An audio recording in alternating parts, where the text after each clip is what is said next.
안녕하세요. 통투케입니다. 오늘은 5가지 솔기 처리법에 대해서 공부해 보겠습니다. 솔기 처리 방법에는 가름솔, 외솔, 쌈솔, 통솔, 님솔이 있습니다. 가름솔입니다. 솔기 처리 중에 일반적인 방법으로 옆솔기와 어깨솔기에 주로 사용합니다. 완성선을 박은 후 수줍 부분을 가르는 솔기 처리법입니다. 외솔입니다. 가장 보편적으로 가장 많이 사용합니다. 두 장의 원단을 겉겉끼리 맞대어서 박은 후에 티접 부분을 오버록을 쳐서 솔기 처리하는 방법입니다. 쌈솔입니다. 가장 튼튼한 솔기 처리법으로 캐주얼 의류나 작업복, 아동복, 운동복, 스포츠 의류나 청바지 다리의 안선에 주로 사용합니다. 겉과 안이 깨끗해서 장식으로 많이 사용됩니다. 두 장의 원단을 겉겉끼리 맞대어 박습니다.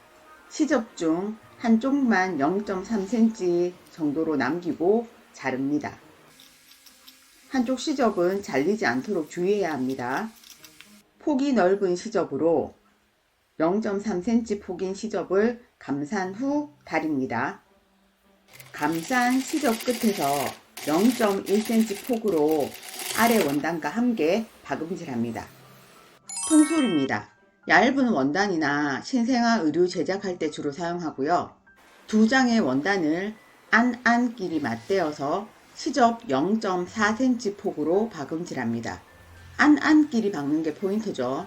시접이 안으로 들어가도록 한 후에 다림질합니다.